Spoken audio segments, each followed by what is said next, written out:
नमस्कार। आज की इस खास चर्चा में हम एक ऐसी चीज पर बात करने वाले हैं ना, जो हम सब की जिंदगी को एकदम पलट के रख सकती है, और वो है ऑब्जर्वेशन, यानी अवलोकन की ताकत। आज हम देखेंगे कि कैसे इतिहास का एक छोटा सा लेकिन बहुत ही खास पल आज के इस मॉडर्न टाइम में हमारे लिए सही डिसीजन लेने का सबसे पावरफुल टूल बन सकता है। जरा सोचिए, कितनी बार ऐसा होता है कि हम बिना सोचे समझे, बिना पूरी सिचुएशन को जाने ही कोई बहुत बड़ा और क्रिटिकल फैसला ले लेते हैं। आजकल की इस भाग दौड़ भरी जिंदगी में ना, बस तुरंत किसी भी काम में कूद पड़ना एक तरह से नॉर्मल हो गया है।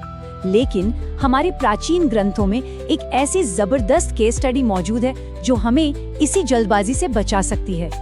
भाग 1, द बैटलफील्ड मोमेंट, युद्ध भूमि का वो ऐतिहासिक क्षण। चलिए सीधे उस मूल श्लोक पर आते हैं जो हमारी इस पूरी चर्चा का बेस है। ऋषिकेशम तदा वाक्यमिदमाह महीपति सैन्योरुभयोर मध्ये रथम स्थापयम मेच्युत। ये सिर्फ संस्कृत की एक लाइन भर नहीं है, ये दरअसल एक बहुत बड़े स्ट्रेटेजिक शिफ्ट की शुरुआत है। अगर इसे आसान शब्दों में समझें तो इसका सीधा सा मतलब ये है, तब अर्जुन ने कृष्ण से कहा, हे अच्युत, मेरा रथ दोनों सेनाओं के बीच में ले चलिए। ध्यान दीजिए, अर्जुन यहाँ एक बहुत ही क्लियर और सच कहे तो थोड़ा अनएक्सपेक्टेड इंस्ट्रक्शन दे रहे हैं। वो चाहते हैं कि उनका रथ ठीक उन दो विशाल, एक दूसरे के खिलाफ खड़ी सेनाओं के बिल्कुल बीचों बीच खड़ा किया जाए। भाग 2, द हिडन मीनिंग, इसका छिपा हुआ अर्थ। अब सवाल ये उठता है कि इतने भयंकर तनाव वाले पल में अर्जुन ने आखिर ऐसी अजीब सी डिमांड क्यों की? इसका जवाब छिपा है ऑब्जर्वेशन के इस बेसिक रूल में। युद्ध शुरू होने से पहले स्थिति को सही ढंग से समझना। किसी भी बड़े कॉन्फ्लिक्ट में उलझने से पहले पूरी सिचुएशन को बहुत ही बारीकी से देखना एक बहुत बड़ी स्ट्रैटेजिक जरूरत थी। भाग 3, मॉडर्न लाइफ लेसन्स, आज के जीवन के लिए सीख। अब जो बात सामने आती है वो बहुत ही दिलचस्प है। हमारे पास दो बिल्कुल अलग अलग अप्रोच हैं। एक तरफ है जल्दबाजी में लिया गया फैसला जो आगे चलकर बहुत भारी पड़ता है और नई मुसीबतें खड़ी करता है, और दूसरी तरफ है पूरी स्थिति का सही आकलन जो हमेशा, जी हाँ हमेशा, बेहतर रिजल्ट्स देता है। यही वो असल कश्मकश है जिससे आज हर इंसान अपने डिसीजन लेते वक्त गुजरता है।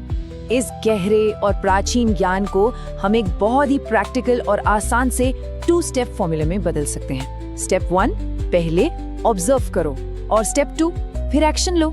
बस कोई भी कदम उठाने से पहले बस थोड़ा सा रुकना, सिचुएशन को अच्छे से स्कैन करना और फिर आगे बढ़ना। सच मानिए, ये आपके रिजल्ट्स को पूरी तरह से बदल कर रख सकता है।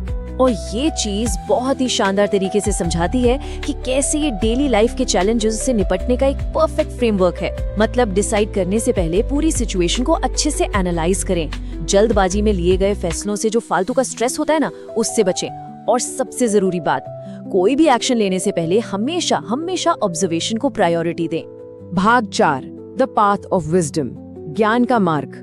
तो इस पूरी चर्चा का सबसे अहम पॉइंट और सबसे बड़ा फिलोसॉफिकल टेक अवे यही है कि बुद्धिमान लोग प्रतिक्रिया कम देते हैं और अवलोकन अधिक करते हैं। मतलब विजडम सिर्फ इसमें नहीं है कि आप हर वक्त कुछ न कुछ करते रहें या रिएक्ट करते रहें।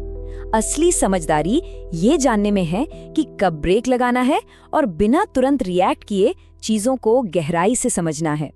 हमारी ये आज की चर्चा एक बहुत ही डीप और सोचने पर मजबूर कर देने वाले सवाल के साथ खत्म होती है।